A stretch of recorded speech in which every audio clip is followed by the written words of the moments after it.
और पाकिस्तान में आवाम पर महंगाई का कोड़ा इस कदर बरस रहा है कि ईद की खुशियां भी फीकी पड़ती नजर आ रही है। ऐसा इसलिए कहा जा रहा है क्योंकि पाकिस्तान में महंगाई पूरी तरह से बेलगाम नजर आ रही है और आवाम प्रधानमंत्री शहबाज शरीफ समेत कई उनके मंत्रियों को चोर चोर कह रही है। दरअसल पाकिस्तान की आवाम आज जिस महंगाई की मार झेलने के लिए इतना मजबूर हो चुकी है, उसका जिम्मेदार कोई और नहीं बल्कि मुल्क के वो सियासतदान हैं जिन्होंने पाकिस्तान को कर्ज की दलदल में कुछ इस कदर धकेला कि पाकिस्तान आज तक उस दलदल से बाहर नहीं निकल पा रहा। यानी वो दिन दूर नहीं जब पाकिस्तान का हाल भी श्रीलंका जैसा ही होगा।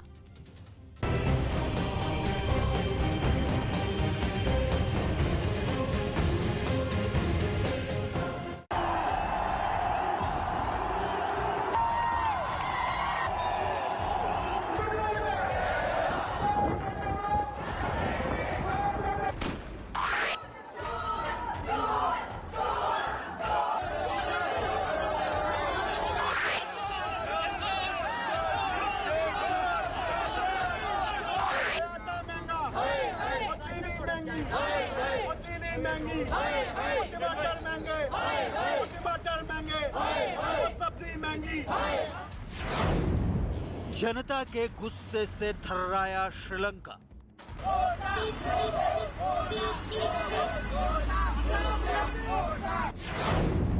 पाकिस्तान में अवाम का गुस्सा।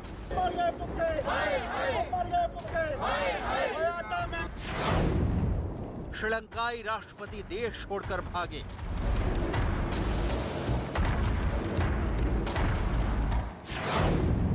पाकिस्तान में जोर जोर के नारे लगे।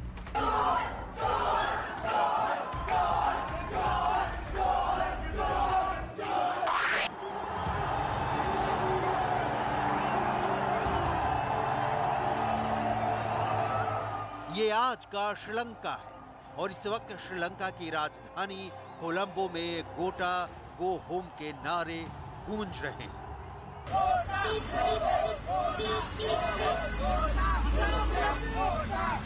दरअसल बढ़ती कीमतों और महंगाई से त्रस्त जनता ने ऐसा जन आंदोलन छेड़ा कि देश के राष्ट्रपति गोटाबाया राजपक्षे को देश छोड़कर ही भागना पड़ा।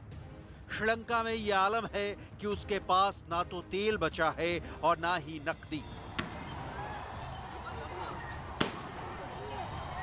विदेशी कर्ज तले दबे श्रीलंका को तेल सप्लायर्स ने क्रेडिट पर तेल देने से साफ इनकार कर दिया है और सरकार के पास विदेशी कर्ज की किस्त चुकाने के भी पैसे नहीं बचे हैं। जब देश का यह हाल होगा तो जनता का गुस्सा फूटेगा ही, और हुआ भी वही। ये तस्वीरें आज के श्रीलंका की बदहाली की दास्तान बयां कर रही हैं। आलम यह है कि सरकार ने जुलाई के पहले हफ्ते में गैर जरूरी वाहनों के लिए पेट्रोल और डीजल की बिक्री बंद कर दी थी। उसका नतीजा ये हुआ कि सरकार के फैसले के खिलाफ जनता सड़कों पर उतर आई और जनता के मुद्दों को सुलझाने के बजाय देश के राष्ट्रपति राजपक्षे जनता को उसके हाल पर छोड़कर भाग निकले।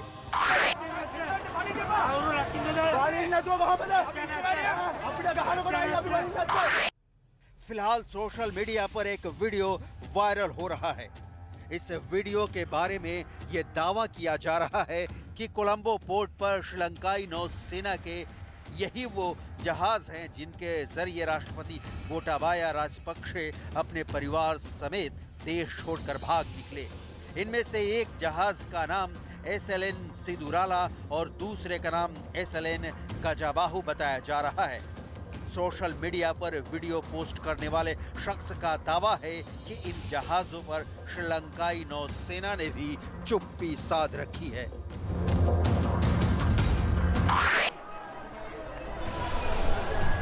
ये तो रही श्रीलंका में जनाक्रोश की हकीकत।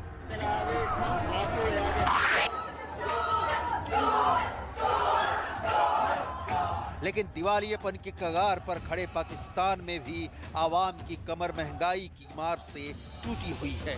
पाकिस्तान की आवाम महंगाई की मार से किस कदर त्रस्त है, इसकी असलियत दिखाने के लिए हम आपको एक छोटा सा वायरल वीडियो दिखाते हैं। इस वीडियो में एक हरे रंग सा सूट पहने महिला और उसकी बेटी सफेद रंग का सलवार सूट और नीले रंग की वास्केट पहने एक शख्स को देखकर जोर जोर के नारे लगा रही है।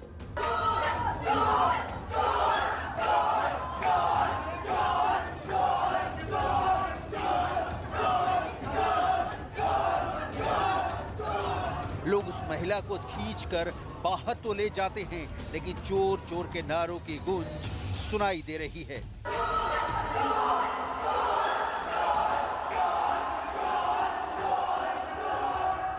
इस शख्स से आपका तारुफ करा देते हैं।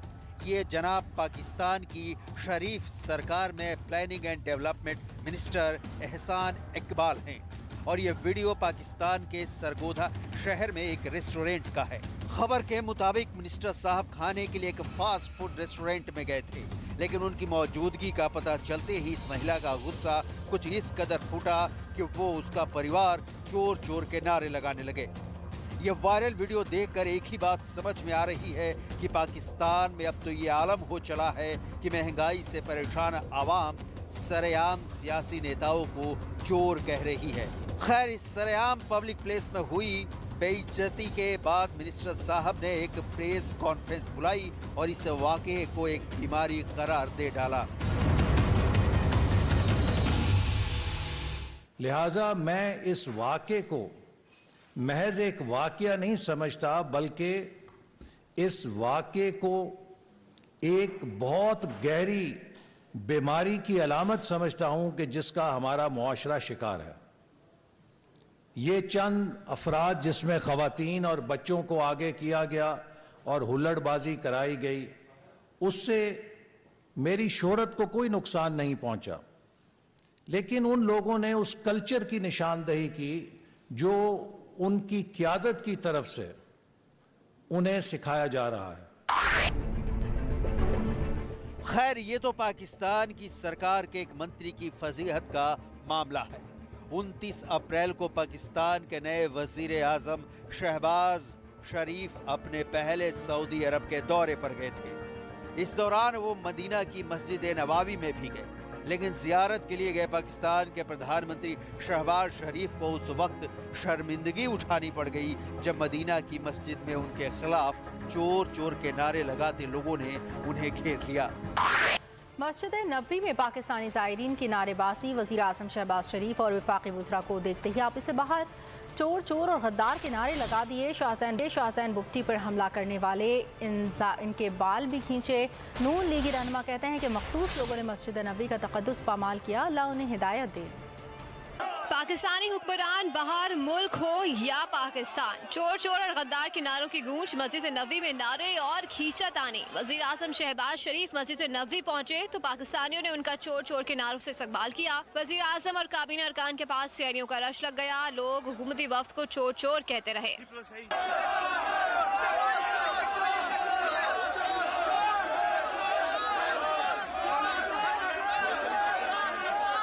मरियम औरंगजेब चोर चोर गद्दार के नारों पर मुस्कुराती हुई आगे बढ़ती रही, जबकि लोग उन पर भिखारी भिखारी के जुमले कसते रहे।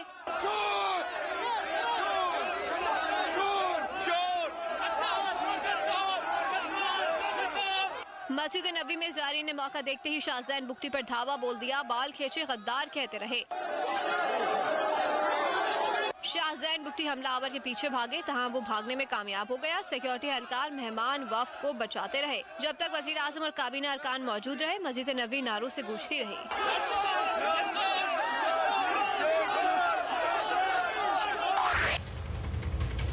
दरअसल प्रधानमंत्री बनने के बाद शहबाज शरीफ पहली बार अपने कैबिनेट के मंत्रियों के साथ 3 दिवसीय दौरे पर सऊदी अरब गए थे। इस दौरान वो मदीना की मस्जिद नबावी गए थे और खबर के मुताबिक उन्हें और उनके मंत्रियों को वहां पाकिस्तान तहरीक-ए-इंसाफ के समर्थकों ने घेर कर उनके खिलाफ नारेबाजी की। जब यह वाकया हुआ उस वक्त उनके साथ पाकिस्तान सरकार की सूचना मंत्री मरियम औरंगजेब और नेशनल असेंबली के सदस्य शाहजैन बुगटी भी मौजूद थे। खबर के मुताबिक शहबाज शरीफ सऊदी अरब से 3.2 अरब डॉलर की खैरात मांगने गए थे। सऊदी अरब ने इमरान खान के कार्यकाल के दौरान कर्ज में डूबे पाकिस्तान को 3 बिलियन अमेरिकी डॉलर की सहायता दी थी। एक अनुमान के मुताबिक पाकिस्तान को बैलेंस ऑफ पेमेंट और विदेशी मुद्रा भंडार में भी कमी को रोकने के लिए करीब 12 बिलियन अमेरिकी डॉलर की जरूरत है। आइए अब आपको पाकिस्तान में महंगाई की हकीकत से भी रूबरू करा देते हैं। पाकिस्तान में शहबाज शरीफ सरकार ने 1 जुलाई से एलपीजी की कीमतों में 43% से 235% की बढ़ोतरी को मंजूरी दे दी है। शरीफ सरकार का दावा है कि इस बढ़ोतरी के चलते वो उपभोक्ताओं से 660 अरब पाकिस्तानी रुपए वसूलेगी। दरअसल 11 महीनों में पाकिस्तान का कुल कर्ज 15.3% बढ़ गया है। जून 2021 में सरकार का कुल कर्ज 38.704 ट्रिलियन पाकिस्तानी रुपए था, जो मई 2022 तक बढ़कर 44.638 ट्रिलियन हो गया। इसके अलावा जून 2021 में पाकिस्तान का घरेलू कर्ज 26.968 ट्रिलियन पाकिस्तानी रुपए था। मई 2022 में ये बढ़कर 29.850 ट्रिलियन पाकिस्तानी रुपए हो गया। अब आपको पाकिस्तान में महंगाई के आलम की एक और तस्वीर दिखाते हैं। 10 जुलाई को ईद उल अजहा है, लेकिन इस साल पाकिस्तान में कमरतोड़ महंगाई का असर ईद पर भी देखा जा रहा है।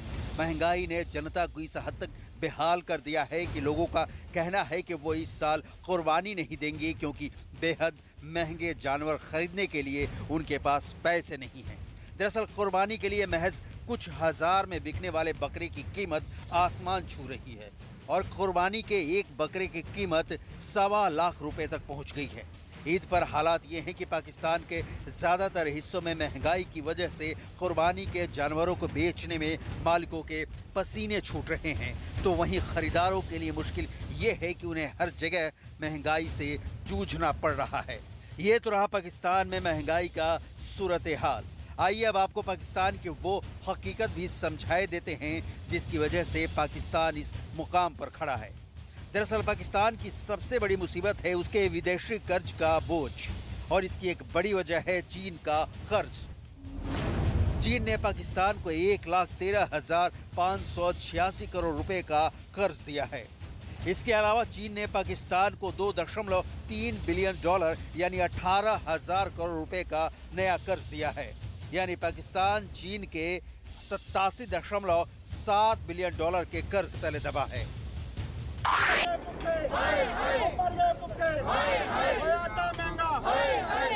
दरअसल श्रीलंका और पाकिस्तान दोनों की हालत एक सी है। दोनों ने चीन से भारी कर्ज ले रखा है। पाकिस्तान को तो IMF यानी इंटरनेशनल मॉनेटरी फंड ने सख्त शर्तों के साथ रिलीफ पैकेज दिया है। उधर श्रीलंका को भी अंतर्राष्ट्रीय मुद्रा कोष से फौरन मदद की जरूरत है, लेकिन उसके सामने एक बड़ी समस्या है। क्योंकि श्रीलंका ने भी चीन से बड़ा लोन ले रखा है और IMF से मदद लेने के लिए श्रीलंका को चीन को इस बात के लिए राजी करना होगा कि चीन IMF को लिखकर दे कि उसने श्रीलंका को कितना लोन दे रखा है। फिलहाल चीन ने इस मसले पर चुप्पी साध रखी है।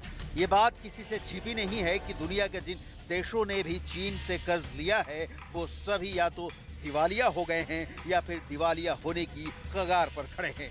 यानी चीन श्रीलंका में जनाक्रोश और पाकिस्तान में कमरतोड़ महंगाई के लिए कहीं ना कहीं जिम्मेदार है।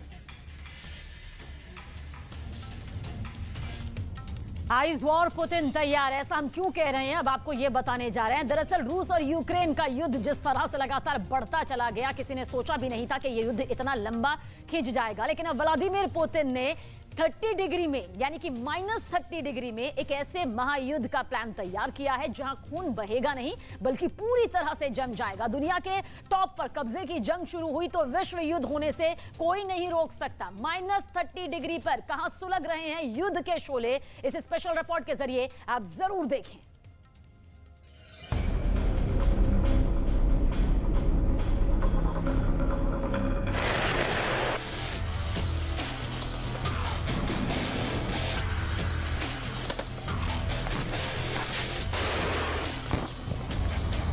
पुतिन इस बर्फीले इलाके में क्या करने जा रहे हैं? इन तस्वीरों से अमेरिका क्यों बेचैन है? बर्फ को चीरते हुए आगे बढ़ रहे इस जहाज से नेटो क्यों डरा हुआ है? आर्कटिक क्या है?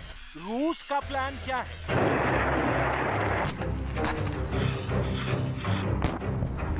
ये बर्फ का दरिया है जहां युद्ध के शोले भड़कने की आशंकाएं काफी बढ़ गई हैं। ऐसे हम नहीं कह रहे। ब्रिटेन के मशहूर स्काई न्यूज की एक रिपोर्ट में बहुत बड़ा दावा किया गया है। दावा ये कि दुनिया